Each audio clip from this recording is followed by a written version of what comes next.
It wasn't until 9 years into marriage that I thought everything was going great. I even wrote in my journal, "Does life get any better than this?" And a week later, I found out that he was having an affair. That catapulted me into an entirely different existence. Women are zombies, and we have given ourselves up to care for either our elderly parents or our children, but the result is that nobody is in existence, and we're gonna have to, at some point, change that script so that our daughters are going to exist and will live in a different world where women actually live. One of my proudest moments was when my 16-year-old was teasing my 10-year-old daughter about a boy that she liked and how she's gonna marry him or something, and she just straight up looked at him and she's like, "I'm not getting married." And I was like, like, I was so excited that that was an option for her, whether she does or doesn't, but the fact that in her mind, that's a choice.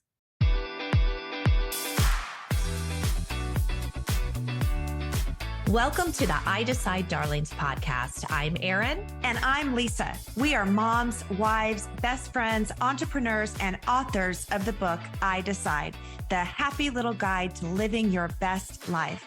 Pull up a chair, grab a glass of wine, and get ready to talk all things health, success, loss, money, family, and everything in between. These two besties won't leave anything off the table. So get ready to laugh, cry, hear the tips, tools, and stories to give you the success you crave, the life you adore, and the future you deserve. You are listening to the I Decide podcast. Hello, everybody. Welcome back to the I Decide Darlings podcast. I am Erin Lopez. And I'm Lisa Cox. Welcome. Okay, baby update, Lisa. Give it to us. Grand baby update. We have a baby. Everybody. He finally came 5 days past his due date. And he is so beautiful. And she was in the hospital. It was like 30 hours of labor, but it went fine. And mommy is fine. Baby is perfect. Husband is fine. And we're just super, super grateful and happy. And I can finally say that I am in the grandma gang, which I have been wanting to be in for a long time. And I just feel really special. And I want everyone to know that I am finally a grandma. And I tell Erin, this is no joke, and you know me really well. Like, I tell everybody I run into, like strangers on the street when I'm power walking, I'm like, "Hi, guess what? I'm a new grandma." They're like, "Oh, great.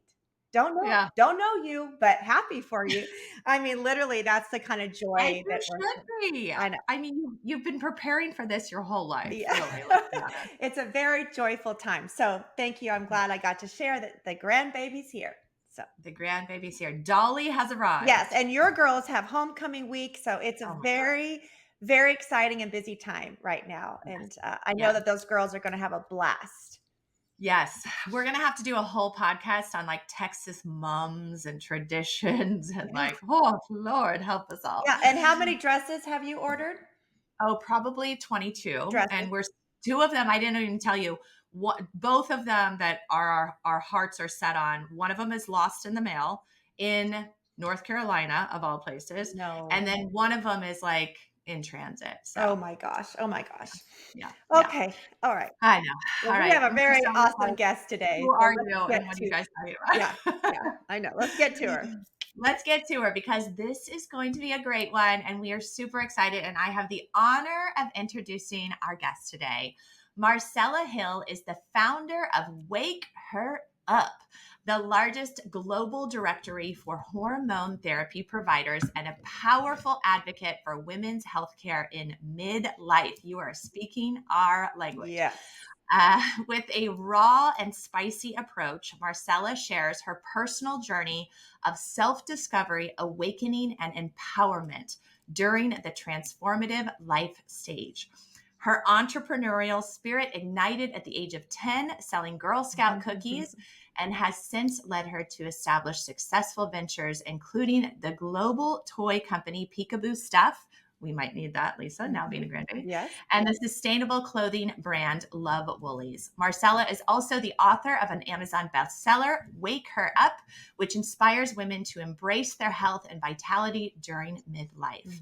As a leader in her field, she has cultivated a vibrant community of, wait for it, over 1 million social media followers and 50,000 engaged women within her Wake Her Up community.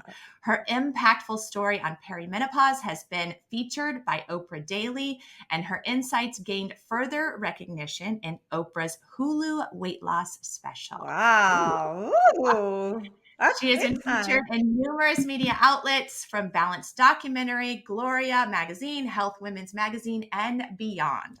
Marcella is a dynamic public speaker, enjoys problem solving, writing, dancing, and trying new things. She is dedicated to living in such a way that serves as an example for women to find their voice and strength through midlife and beyond. Marcella Hill, welcome to the I Decide Darlings podcast. Oh gosh. Like, who are we talking about and how did I get here? Hold on, that was good. Yeah. Very Mm. exciting. Oh, crazy. Marcella, we're excited to have you. I mean, lots and lots of things to read about, which, we love ourselves, and we know that this is speaking indirectly to our audience. But before we dive in, we would love for you to tell us a little bit about like who Marcella is, how did you get to this point, about that 10-year-old selling Girl Scout cookies, all of that good stuff. Oh goodness. Well, first of all, thank you so much for having me. It's such a pleasure and an honor and a humbling experience for people to allow me space to tell my story. And, I hope that anything I say is useful to anyone that would be listening to it. I feel like I'm a pretty just regular girl. Like I just, there's nothing too crazy. I was raised by an entrepreneur and always looked to solve problems and thought I'd always build something, that was outside of myself. I was always writing since I was 19. I thought I would write a book, and I just always was a dreamer forever and ever. I mean, I have a picture on my desk right now that's me sitting at a lemonade stand because that was my first business, right? And I was 10. So that's where I come from. And life as a child was pretty regular. And life didn't get traumatic or having big awakening experiences until I was, almost 9 years married, had the house that I was going to live in forever, had the 2 kids, married to an attorney. I was living the exact life that I was raised to live. I was told to grow up, get married, find the guy that can support a good family and have a good income. And I did it. I did the thing. And it wasn't until 9 years into that marriage that I thought everything was going great. I even wrote in my journal that, does life get any better than this? And a week later, I found out that he was having an affair.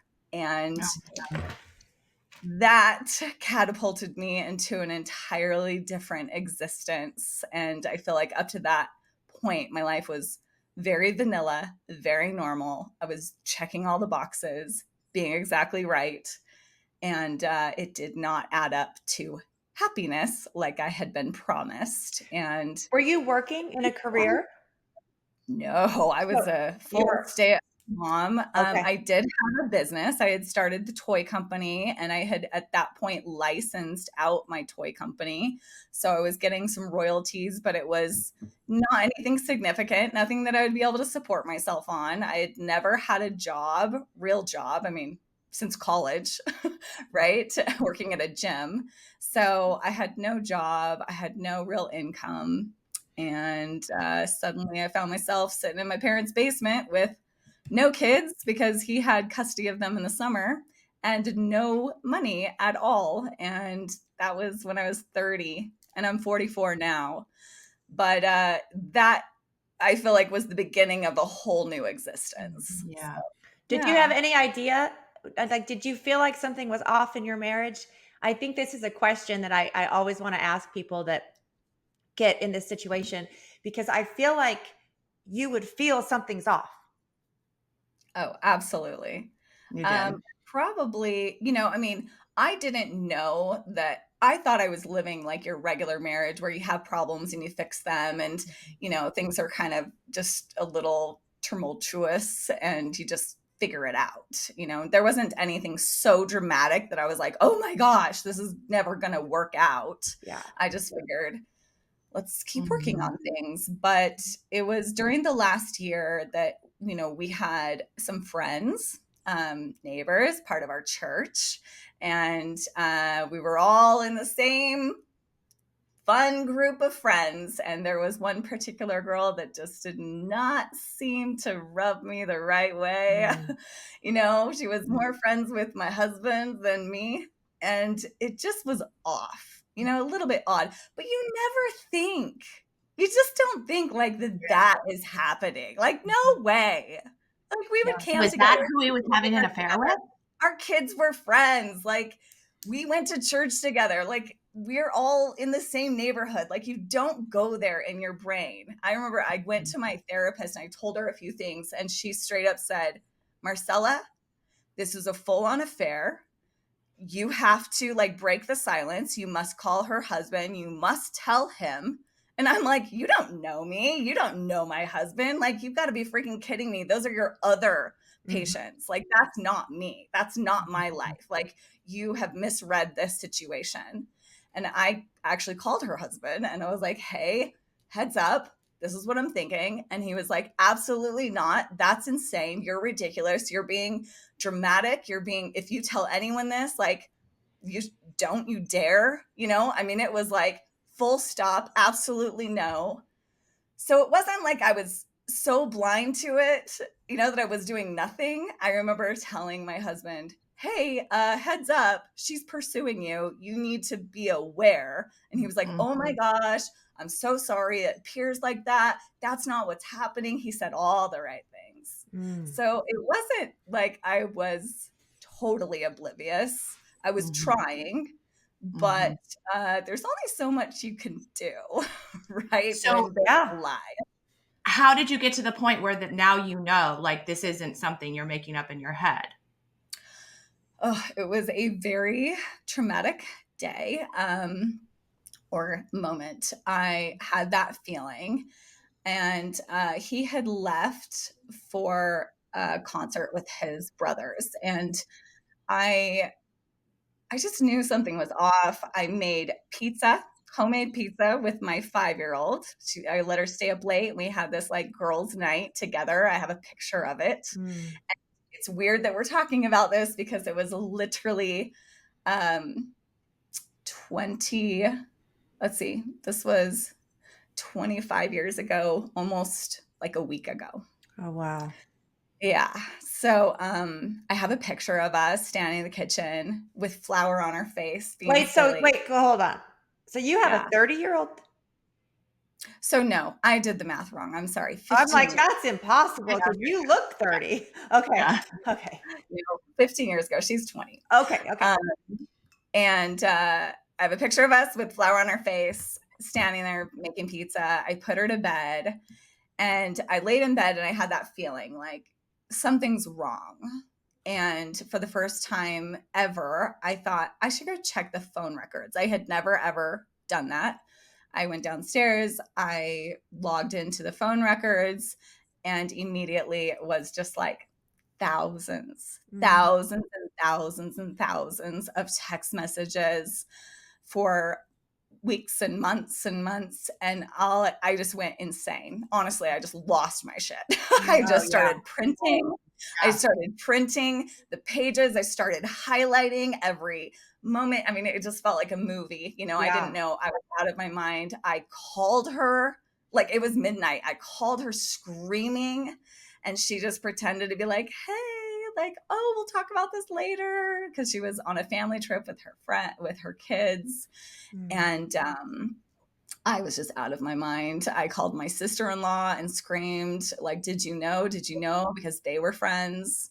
And she was like, kind of, Mm. like I didn't know it was this, but I kind of had a feeling. And I just, I lost it. And then when he walked in the door, I said, "Is there something you want to tell me about this? The thing that I've been telling you is happening. Do you want to say more?" And he was like, "What are you talking about?" And I dramatically, so dramatically, took all the stacks of paper and laid them across the living room floor, just laid them out one Good by for one by you. one. Love And it. I I was like, love it. "Do you want to change your answer of just friends?" And he just played it off like, "I didn't realize it was that much. We really are just friends." And it just destroyed me. I mean, Mm, honestly, at that point, I had no idea how much I had wrapped up my personal value and my personal literal being mhm, into him mhm, and my marriage. And when it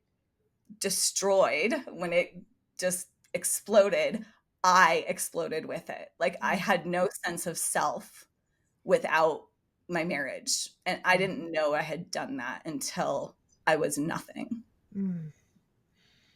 Wow.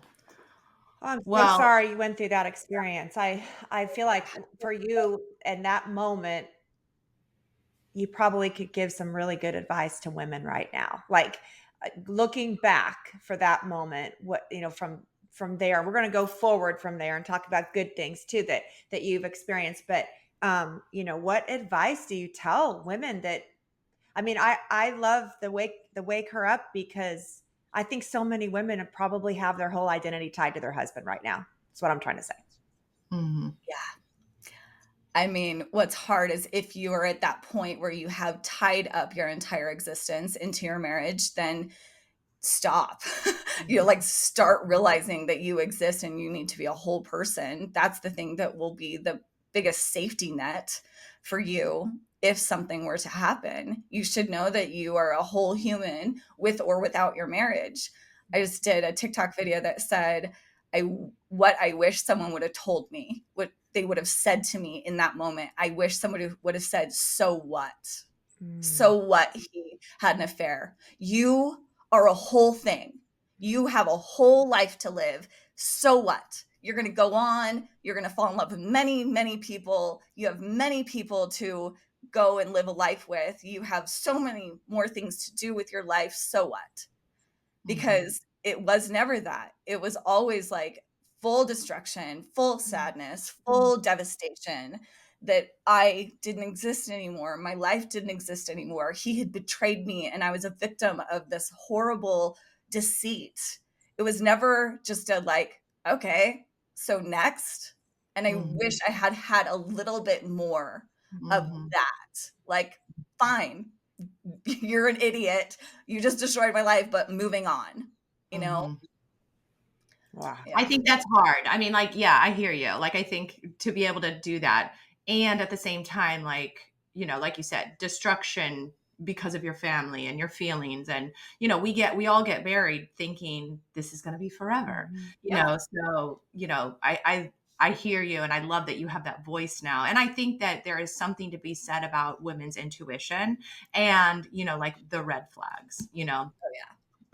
but I think all of your emotions are real and justified, and you know, that's not what you signed up for. Is the reality of it, and you're now happily married, right? I am married. Yeah. Okay. All right. Yes, I have So, been married for 14 years, and well, and you've done a lot. I mean, like, I yeah. love that this whole like wake her up. It's to me having dived into like your existence is so awesome. And I think like waking her up is in so many different areas, waking her up in terms of like who we are as a woman and in your marriage and in your life and finding this, these lovely changes that we go through as women. I would love to hear too, like, I can picture your living room and I can picture you like doing kind of the snowman in all of those pages. But give us a picture too of like you standing up and getting through that and saying like this is her, like you are moving forward because you are worthy of that. Yeah, there was this moment. Obviously, I went through, just so much darkness, a lot of screaming in my car, a lot of just wanting to not exist. Mm. But there was this moment that I was laying in bed and he came in and he said, "What are you gonna do?" Like, this full pity of like, your life is now destroyed. Are you gonna be okay? Like, and I just looked at him and there was some lightning bolt that went off in me. And I looked at him and I did have that moment where I thought, what am I gonna do? I'm gonna go live my life. Like, I'm still a mom. I'm still an entrepreneur. I still have hopes. I still have dreams. Like, what do you mean? What am I gonna do? Like, what the hell are you gonna do? You're gonna be a single dude now that just like is ruined his family. Like, I am gonna go do something fantastic.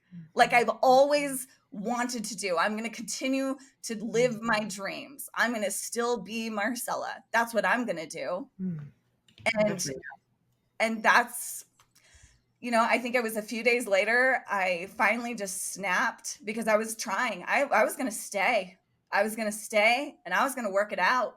Mhm. And I wanted to save it. I was like, I'm the kind of girl that forgives. I'm the kind of girl that gets to keep her marriage. I'm the kind of girl that can work through shitty stuff and keep this. I am that kind of girl. Mhm. But you can be that kind of person and the other person cannot want it still. Mhm. And it's just not an option. And for me, it just wasn't an option. And I remember walking in, filling out the paper. I had made chili in the crock pot. And I remember packing up the kids and leaving the divorce papers and writing a note saying, enjoy the chili. I took the kids to my mom's, like, we're going to I get would have taken divorced. the Like, I chili. was done. Marcella, you should have taken the chili. I mean, slowly dig out the homemaker out of me. I had to slowly do that. But Yeah. yeah. I don't know. I would have made it like extra spicy or like Yeah. something like No. enjoy the chili. I would never have left him chili. No. I don't know that I could eat chili again or something. I don't know. Like or chili would be like the coming of age meal. Like we're having chili, people. Well, and I think I mean, I love the power that you got that came to you. I love that so much. And I'm so glad that it did. And, but when you first made the comment about being at your parents' house that summer when he had the kids and you're staying at their house and you didn't feel like you had any money anymore and all that, I think about how many of us women, set ourselves up for that because and my sister has been all over me my whole entire existence because I have a big career and I make a lot of money, but I don't have any control over it because my husband, who is wonderful for 35 years, has taken care of all of that. But my big sister is like, Lisa, you need to know where that money is and you need to know your account numbers. And I am like, okay, I've been really stupid about it, although, so far it's been fine. But I'm I was just gonna saying, say, I think you're okay. I I think think I 35 years later, I think Stevie's got you taken care and of. He's he not, and he does, but I'm just using that as an yeah, no, I example that that a lot of us don't actually in our marriages um know about the banking or where the money is or what money is being spent in certain places. And for me and for Steve, it works in our marriage. Like we have our defined lines, you know what I mean, of who does what. And so it does work. But I also think it's a very good advice. And you probably maybe didn't know either, or did you know all that kind of stuff? See, yeah, No, none, me either. none. I Yeah, mean, he gave me an allowance, right? Like he just gave me money to like take care of the house. That's as far as I went. And it was the first time that I was like, oh, I'm gonna have to figure out how to pay the mortgage. I'm gonna have to figure out how to pay the bills, like I didn't know any of that. yeah. And yeah, I honestly I just did a TikTok video asking people like, would you leave if you had the money? And Oh, that's good. overwhelmingly, the answer is yes. But Wow. wow. overwhelmingly sad is that a lot of women don't. They can't. We were all taught. I say that from like the general public of women. We're taught to go find a man that's going to love you and that's going to tell you that you're lovable and that you're now loved and there you will be. You will have arrived.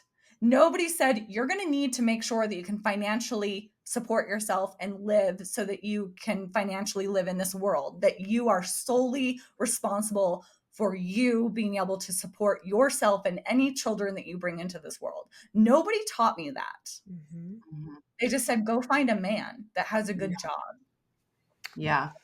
That's so interesting. One, I'm laughing before because the joke in my household is like when I die in my casket, and Lisa and I've like jokingly said other things, but like my husband's gonna be like, I don't know the PIN number. It's like, I don't know how to get into the bank That's account. gonna be Like, me.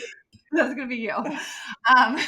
But on a more serious note, like there's so much truth to what you're saying, Marcella, because having two teenage girls, my husband is phenomenal at making sure they know their worth, and that it does not come from a man. Mhm. And now that they're teenagers, it's kind of funny to watch happen because they don't necessarily want nor need boyfriends.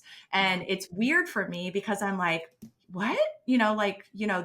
All their other little girlfriends, they're wanting boyfriends and wanting to be in relationships. And I have to kind of like take a step back and say, this is good, because they're happy themselves and who they are and their faith and who they are. So I think to what your point is, there's so much value in implementing, and for women of all ages, it doesn't matter if they're teenagers or now, however old you are, of knowing where your worth comes from. And I think that is such a missing element that we have, especially now with social media and comparitis and all of those things. So I think it's our job and our duty, and having platforms like this for you to be able to say to women, like, you are worthy. And by the way, like, figure out your bank account number.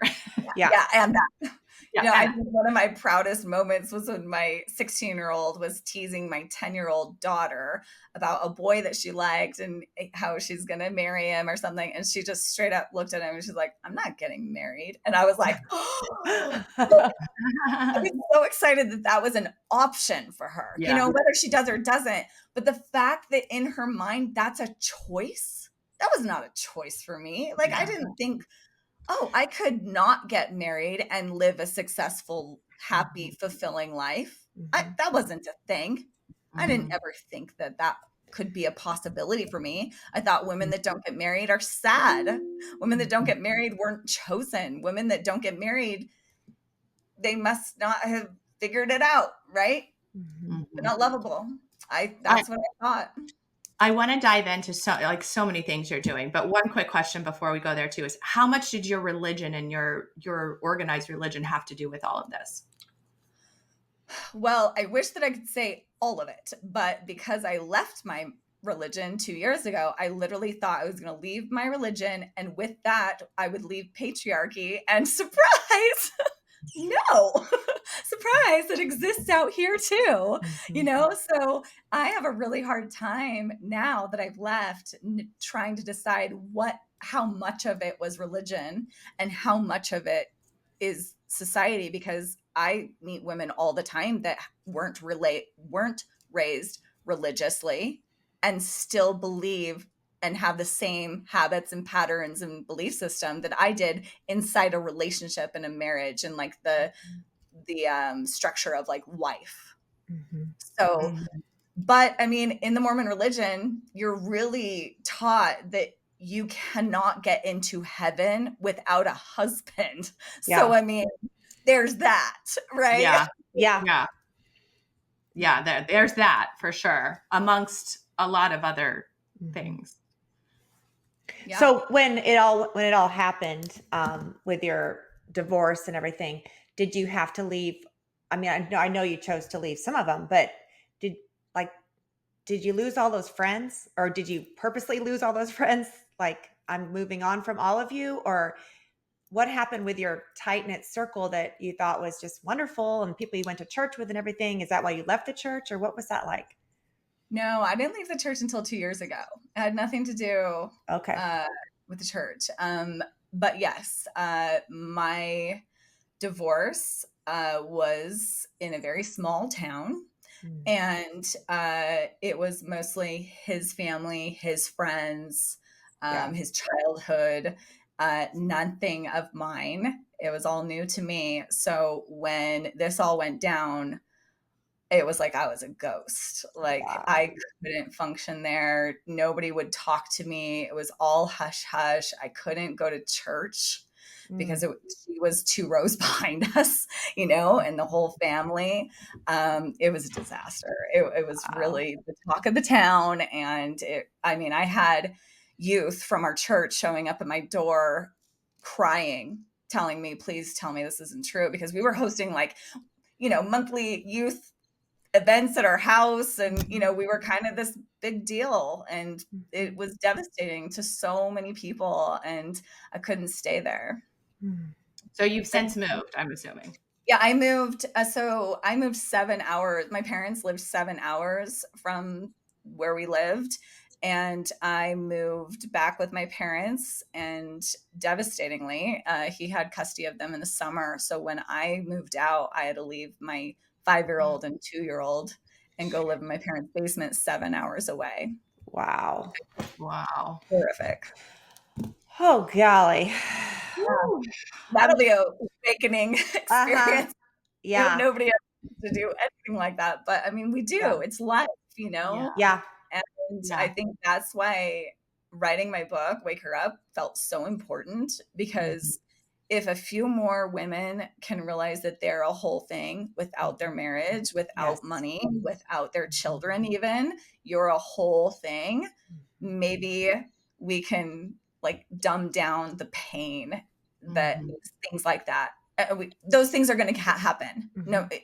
no matter how perfect you are, you know, Yeah. Oh, you're yeah. going to lose your house, you're going to lose your job, you're going to lose your marriage, you're going to lose kids. Like bad things happen. And Mhm. if we can keep women whole, Mhm. that is when we will stop losing women to all these tragedies. Mhm. Mhm. Oh, I love that. So that's the premise in your book. Mhm. And in that book, do you give like tips and tools or just tell your story or give us just a little bit more insight about your book so people go out and order Yeah. it? So I wrote my book in a way that when I told my stories, I hoped that women reading it, their soul would speak louder than my stories. Mm. So I didn't try to tell anyone how to live because I hadn't figured out how to live yet. I was just, here's my stories. And I really hoped that it woke women up. And I tell stories about teenagers, raising teenagers, my divorce. I go into a lot of detail about that. I go into entrepreneurial land and riding the wave of thinking your value is attached to the success of your business. You know, like all those moments of undoing that my value is not attached to my marriage, it's not attached to my kids, it's not attached to my business. And I just went through every single story trying to undo the attachment Mhm. of who I was to these outside things and those epiphanies. Mhm. That's my stories. Yeah. So good. I love this so much. I feel like in my life, I have definitely attached my value to my success at times. I feel like that's changed in these later years. But I've really like if I wasn't really succeeding or hitting my numbers or doing certain things, I felt down, and it's amazing how easily you can slip into that. And so I love this book and I love this whole theory. And I think that we all need to pick it up as women, and I think it could be a great reminder throughout our lives because there we definitely go through phases. I mean, throughout our lives as we're different people, and we're going to talk about the menopausal phase here in a second with you. But where you feel really lost, and so I think that this wake you up is so good. Some of us are living like zombies and they need to be told. Some of us are living in this lie that everything's fine, and they go through their day and it's not freaking fine. Okay. It's just Mhm. not. And so I love the message you're putting out there for us and for the world. I just think it's incredible. So thank you for doing that. So everyone needs to grab that book. And then Marcella, tell us about your epiphany, just because it's very relevant with our audience. We have a very high women listener audience. And tell us about the whole epiphany around menopause and perimenopause and what you went through with that. Oh, this is such a crazy story. I feel like, and I hope women are listening because I think this is the part that saves so many women. You know, you might be going through a divorce or the teenagers and all this. And at the same time, you are feeling depressed. You're not sleeping. At the same time, your body hurts. You know, you're trying to go to the gym the same way you were going to the gym for the last 20 years and it's not working. You're suddenly gaining all this weight. You feel numb inside. You think you don't like your husband anymore because you don't want sex anymore. Like, please, nobody touch me. I mean, all this craziness is happening, and we're dealing with our bodies as a full-time job as we're dealing with life and teenagers and our marriage and finances and our success and all these things all at the same time. Like, no wonder we're just like losing our minds, right? The problem is when I started going through this, I was at the height of my career with my business. And I also was kind of diving into this soul searching experience of writing my book. And so I was speaking publicly about joy and entrepreneurial and dreaming big and all these good things. And then I started realizing I felt dead inside. I couldn't go on long walks because my body hurt. I was taking ibuprofen. I didn't want to have sex. So now we were going to marriage counseling to figure out like what's going on with our marriage, that I don't love you anymore, right? All these separate things. My body hurts, so I'm doing ibuprofen. My scalp was itchy, so I'm switching out my shampoo. My vagina was itchy, so I'm thinking I need more lube. I need to drink more water. It's all separate. Like, I wasn't thinking any of these are connected. You're not connecting not wanting to have sex with an itchy scalp. Like, those Yeah. aren't in the same category, right? Yeah. But one of my friends was like, I think your hormones are off. I was 38 Mhm. and I went to see my gynecologist. She's like, nope, everything looks normal. You do have a prolapsed uterus that could be causing your back pain. So let's get you a hysterectomy. You'll keep your ovaries. If you keep your ovaries, you'll have no problems with your hormones. You'll be good to go. I was like, this sounds amazing. Yeah. Sign me. So I get a hysterectomy. I keep my ovaries. This is like 2 years later. I'm now what, 42-ish, and I am way worse, like 1,000 times worse. Like, I have creepy crawly skin. I can't go for long walks without my bones just screaming. I absolutely hate my husband, I think, right? I'm like, I can't even sit on the couch next to my 10-year-old because I'm like, I can't handle anybody touching me. I Mm. feel like a bitch all the time. I cannot show up to my job to save my life. And I just felt like I was dying. I was Mm. literally Googling on early onset dementia because Mm. I couldn't remember anything. And I just thought, I'm losing it. And I started looking into antidepressants. Depression runs in my family. So I figured it's my turn. Here it is. And again, I was talking to a friend and she goes, I think you need to look into hormones. I was like, nope, my doctor said they're fine. It's not my hormones. They said it wasn't going to affect my hormones. And she goes, no, no, no. You need to go to someone that is what they do. They do hormone replacement therapy. It's this like Botox clinic. At that point, I was so desperate. I was like, I don't even care. Just somebody put something in me, fix it. I don't know anything. I called this one clinic that she said to call. They said, come in. I went in. They put this testosterone pellets in under my skin. And at that point, I didn't know anything. I didn't know anything about hormones. I didn't even know the word perimenopause. I had no idea. I just knew somebody help.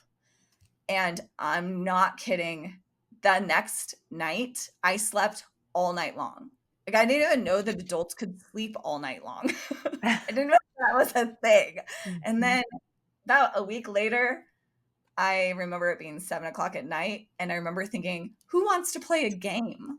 Mm. That was not a thing. I would be counting the hours down to bedtime so that everyone would just shut up. I did not want to play a game at 7 o'clock at night. And then there I was like, oh, I guess we should make dinner. We should play a game. And that was new. And it just kept getting better and better. And it was about 3 months in that all of a sudden my body like turned on. Like I wanted sex. Like I wanted it whether we had a date or there was laundry or he was a jerk. Like I didn't care. I was like, take your pants off, let's go. Like I hadn't felt that since college, and I just, Nice. what is this? What is this passion, this desire, this like wanting? It was so new and so fun. And I just felt like turned on, like literally turned back on.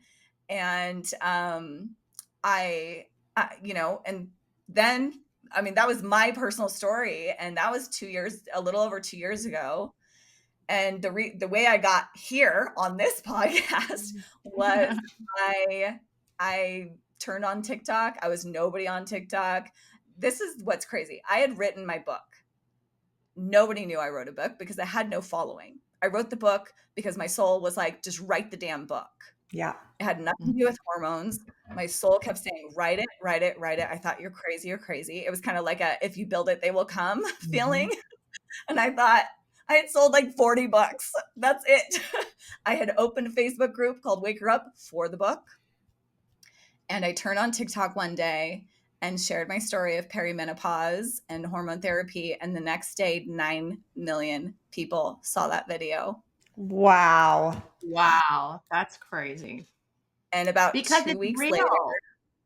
yeah, I mean, because women are suffering and women don't know why, and listing all of the symptoms, everyone was like, are you kidding me? This is my experience.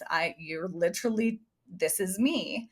And it broke my world. I mean, I didn't know that I lived in a world where women felt dead inside. I had no idea. I thought this was just me and that's how we go. And it was devastating. And what's crazy about it is 2 weeks later, I got one comment from a woman that must have just ran out that day to get hormone therapy. And she came back and commented and she said, thank you for waking me up. And I thought, holy hell, I think I wrote a book for real. Wow. And women started dumping into the Wake Her Up community, not to talk about the book, mind you. They wanted to share hormone therapy stories on like, where are we going for some progesterone, and lo and behold, they also needed help getting through their divorce, getting through raising teenagers, why do we feel like crap in the middle of life? And now there's 50,000 women in that group all sharing about where the hell to go for hormone therapy. And I can't believe I'm here. Like, it's pretty insane. And I think in the end, your intuition is right. If your soul says write a book, write the damn book. Amen. Yeah. Right. Are you still on the pellets? Oh yeah. I just got an incision yesterday. So I just got a refill. I have a question about the progesterone because I saw something you did on this. And by the way, you're giving people like the permission to talk about this stuff, right? Because it's like, nobody says we can. I feel like nobody told us. The one, there's no manual. Hello. And then two, like, I feel like you're giving people permission to talk about the things that like we kind of don't want to talk about. And I think that's what's the beauty. Your story, your mess is like your message. And that is like, oh, I like want to wrap you up because I think it's amazing what you're doing. Progesterone. Okay. I take progesterone. I take it every morning. I know, right? I mean, you're like the third. How are you functioning? I take it at bedtime. It's supposed to help you sleep. You might really enjoy it better if you take it at night. I know. I'm going to try it. I'm going to have to get back to you. But you showed something else because like I take the pill form, but you turned me on to something that like kind of blew my mind. Tell us about that because I might be making a phone call after we get off. Yeah. So this is the crazy thing about hormones that I have learned. And again, I always want to preface, like, I have no medical background whatsoever at all. I'm just like your neighborhood girl being like, this is what I do. And this is what everyone else that I'm talking to does. But progesterone comes in, well, all hormones come in lots of different forms. So I was taking a oral pill form, and I think it was like 200 milligrams. And when I would take it, I would feel drunk, like it would make me really loopy, and I would wake up almost hungover, and I was like, "This is not no thank you." No. Um, and then I talked to the pharmacist and I said, "Talk to me about progesterone. Tell me all of the things. What forms does it come in? What milligrams can I take it in? What happens if I take too much? What happens, like just tell me all the things." And he told me that I could get it in a troche form, which is these little lozenges. It's almost like a waxy melt that you put in your mouth. And the pharmacy makes it in these little cute, I don't know, little like squares, and they're Mhm. minty or cinnamony, whatever you want. And what's nice about those is then I can manipulate how much I'm taking. So if you get them in 200 milligram cubes, I can just cut it in half and I can just take 100 milligrams. And this is the interesting thing. And I don't know if doctors would agree with this, but I'm watching women do this. Women are giving themselves permission to test things for themselves rather than hormones being this like very straight and narrow, like here is your milligrams, and if you don't go off of this until you talk to your doctor, or don't change it. Women are like, well, what would it feel like if I took 100 milligrams? What would it feel Mhm. like if I took 300 milligrams? Like, where does my body feel good? Women are starting again to wake up, start Mhm. listening to themselves. We're like retraining ourselves to listen to our body over what doctors are saying, so that we're realizing doctors aren't in our body. We're realizing the research was not done on my body. Right. Mhm. And so I love watching women give each other permission to say, I don't know, 200 milligrams is not doing it for me. Maybe I'll try less. Maybe I'll try more, and the Mhm. troche for me has been perfect. I don't know if it's the delivery system that helps Mhm. my body or if it's this being able to manipulate like the milligrams, but Yeah. I love it just because I'm such a nerd when it comes to all this stuff that like I would have not Lisa probably knows this because she's way smarter about all this than me. No. Did you know that, Lisa, about the troche? I've never seen it in that form, to be honest. Mine is compounded just for me. So they do my blood work every 3 months to know exactly where I am, and then that's how they decide how much I need. Mhm. And then mine is compounded, my progesterone. So it's kind of in a melt away tab. So it's a little bit different than what she's talking about. And the only thing that I worry about with people, and I love that people are listening to their body, and hopefully they have someone that they're working with, that will listen to them, not necessarily their doctor. That's a whole nother topic. But the person that's in this part of healthcare that's helping us with this. Like for me, I don't want to take more than what I need, because that's why we watch our blood work, because that can be a little scary too if you're taking more than what you need. So that's the only thing for me. But also, I have had times where I could feel something had changed over all these years. I'm 57 and I've got started at 48. So over this span of time, I've definitely gone through stages where I have changed, my body has changed, my hormones have changed, to where I would go to them and say, I don't know what's gone on in my body, Yeah. but all of a sudden I can't get up in the morning anymore. I'm exhausted, when normally I'm like high energy, type of girl. And then they did my blood work again per my recommendation, like let's do my blood work now, even though I'm not due for another month or so. And sure enough, whatever that hormone was that changed in my body, then they could up that amount. So that's kind of Mhm. how my hormone therapy rolls. And I'll tell you what, I'm just like you, Marcella. It changed my entire life. I was a mess. I was a mess. And, we do a lot of training and coaching and public speaking and different things like that. Not as much public speaking right now at this stage, but at the time when it was hitting me, I was having crazy memory issues. It was just wild. It was so wild. And to go from that to the way I feel now, where I feel like I'm 30 again or 25 again, and fairly sharp. Now, you could ask me actors' names and I'd go, I don't know who you're talking about.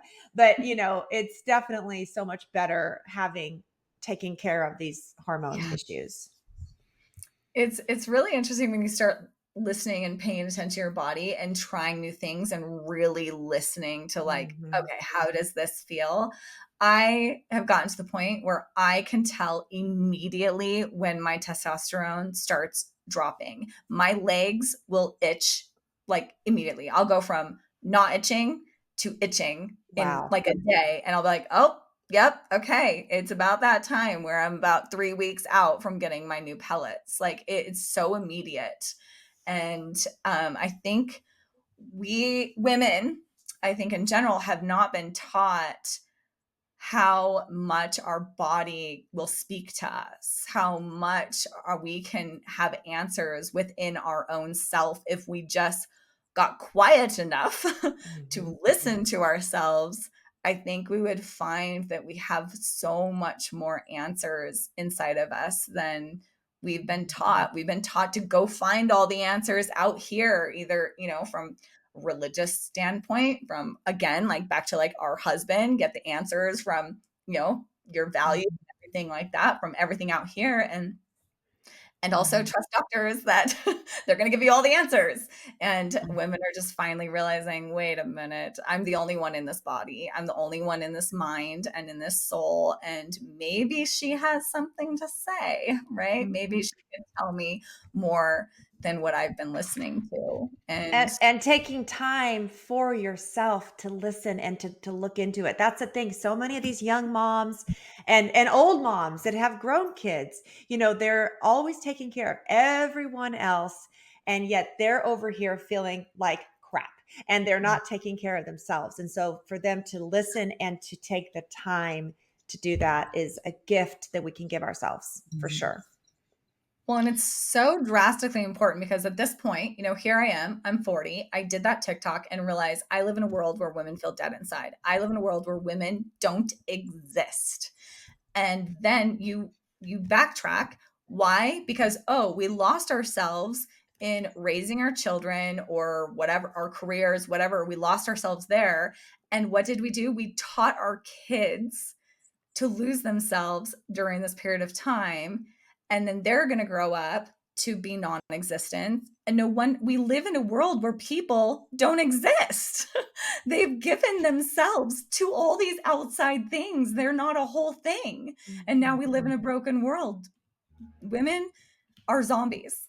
And we Mhm. have given ourselves up to care for either our elderly parents or our children. But the result is that nobody is in existence. And we're going to have to, at some point, like change that script so that our daughters are going to exist and will live in a different world where women actually live.